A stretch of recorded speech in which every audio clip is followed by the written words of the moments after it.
বর্তমানে কিন্তু ঘরে ঘরে ইউটিউবার হচ্ছে। তো আমাদের দেখা যায় যে এই করোনা ভাইরাসের মধ্যে যখন সবাই ঘরে বন্দি, তখন সবাই কিন্তু ইউটিউব নিয়ে কাজ করতেছিল, বর্তমানেও কিন্তু করতেছে।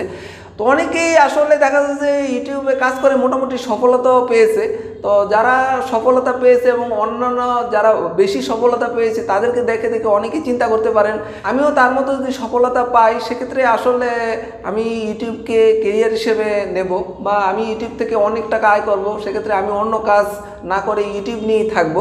তো অনেকে এই ধরনের চিন্তা ভাবনা করেন। তা আসলে ইউটিউবকে কেরিয়ার হিসেবে আপনি নিতে পারবেন কিনা বা নেওয়া ঠিক হবে কিনা সেই ব্যাপারটাই আপনাদের ক্লিয়ার করে দিতেছি। আসলে ইউটিউবকে যে আপনি কেরিয়ার হিসেবে নিতে চান, সেক্ষেত্রে আসলে আপনাকে অবশ্যই ইউটিউবে কিন্তু সফল হতে হবে। তো সফল হওয়া মানে এটা কিন্তু না যে আপনি ইউটিউবে মনিটাইজেশন পেয়েছেন। তো অনেকেই মনে করে যে মনিটাইজেশন পেলেই কিন্তু আমি ইউটিউবে সফল হয়ে গেলাম, আসলে তা না। আপনি মনিটাইজেশন পাওয়ার পর বেশিরভাগ ক্ষেত্রে দেখা যায় যে $10 থেকে $20 আয়ের মধ্যে সীমাবদ্ধ থাকে। অল্প কিছু লোক যারা কিন্তু আসলে ইউটিউবে সফল হয়ে থাকে, সফল বলতে দেখা যায় যে ইউটিউব থেকে তারা অনেক টাকা আয় করতে পারে, তো তাকেই কিন্তু আসলে সফল বলে। এখন আপনি যদি এরকমভাবে সফল হন, তখনই কিন্তু আপনি ইউটিউবকে কেরিয়ার হিসেবে নিতে পারেন। তো আপনি যদি দেখা যায় যে মনিটাইজেশন পেয়েছেন এবং আপনার চ্যানেল দেখা যায় যে বেশি একটা গ্রো করলো না, দেখা গেলো $10 $20 আয়ের মধ্যে প্রতি মাসে আপনার একটা যদি সীমাবদ্ধ হয়, সেক্ষেত্রে আসলে ইউটিউবকে আপনি পেশা হিসেবে নিতে পারবেন না। কিছু কিছু মাসে দেখা যায় যে আমাদের চ্যানেল থেকে 10,000 15,000 টাকাও কিন্তু আয় হতে পারে। আসলে কিছু ভিডিও কিন্তু ইউটিউব আমাদের যখন নতুন চ্যানেল থাকে তখন কিছু ভিডিও কিন্তু ভাইরাল করে দেয়, এবং কিছু মাস দেখা যায় যে 10,000 15,000 টাকা প্রতি মাসে আয় হতেছে। তখন আপনি মনে করতে পারেন যে আসলে আয় কিন্তু আরও বাড়তে থাকবে এবং আমি ইউটিউবকে পেশা হিসেবে নিতে পারবো। আসলে এটা ঠিক না।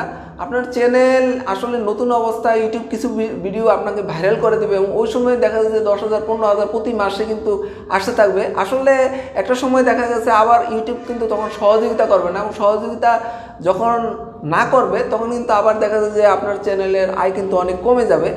কারণ ইউটিউব নতুন অবস্থায় সবাইকে কিন্তু সহযোগিতা করে, তখন দেখা যায় আয় কিন্তু অনেক বেড়ে যায়। তার মানে এইটা কিন্তু না যে আপনি আসলে এই পরিমাণ টাকা এখন আয় করার আপনি যোগ্য হয়েছেন বা আরও বেশি টাকা আয় করতে পারবেন। আসলে ইউটিউব কিন্তু তখন কিছু সহযোগিতা করে, এবং একটা সময় ইউটিউব কিন্তু আর সহযোগিতা করে না, আসলে নিজের পায়ে নিজে তখন দাঁড়াতে হয়।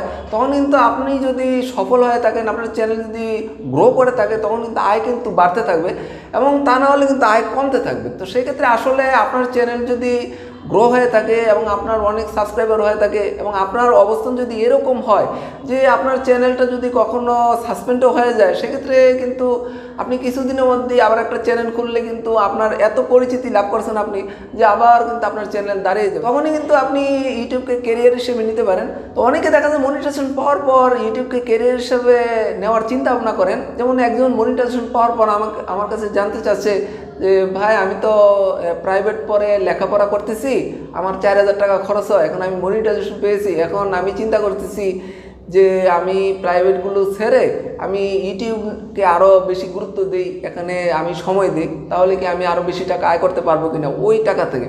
তা আসলে এখন কিন্তু ইউটিউবে কিন্তু কোনো নিশ্চয়তা নাই যে আপনার আসলে একজনের যে 4,000 টাকা দরকার লেখাপড়া করার জন্য, সেই ইউটিউব থেকে যে 4,000 টাকা আয় করতে পারবে এমন কোনো নিশ্চয়তা নাই। বা 1-2 মাস দেখা গেছে 4,000 5,000 টাকা আয় হলো, কিন্তু পরবর্তী আবার মাসগুলোতে দেখা যাচ্ছে যে 1,000 টাকাও কিন্তু আয় হবে না। তা আসলে এরকম কোনো নিশ্চয়তা নেই, যার জন্য আমরা ইউটিউবকে কেরিয়ার হিসেবে কিন্তু আমরা নিতে পারবো না। আমরা যারা একেবারে বেশি সফল হয়ে যাব, আমরা যদি অনেক পরিচিতি লাভ করতে পারি, আমার চ্যানেল যদি অনেক বেশি গ্রো করে, তখন কিন্তু আমরা ইউটিউবকে কেরিয়ার হিসেবে নিতে পারবো। তো সেক্ষেত্রে আসলে 100 জনের মধ্যে 1 জন 2 জন, তো দেখা যাচ্ছে যে আসলে 98 জনই কিন্তু ইউটিউবকে কেরিয়ার হিসেবে নিতে পারে না। তাই আমরা আসলে অন্যান্য কাজের পাশাপাশি আমরা আসলে ইউটিউবকে সময় দেব। যদি আমাদের চ্যানেল কখনো বড় ধরনের গ্রো করে, তখন আমরা ইউটিউবকে কেরিয়ার হিসেবে নিতে পারবো। তো ভিউয়ার্স, আশা করি ব্যাপারটা ক্লিয়ারভাবে বুঝতে পেরেছেন। তো ভিউয়ার্স, আজ আর নয়, ইউটিউব সম্বন্ধে রিয়েল টিপস পেতে হলে অবশ্যই আমার চ্যানেলটা সাবস্ক্রাইব করে রাখবেন। সবাই ভালো থাকবেন, আল্লাহ হাফেজ।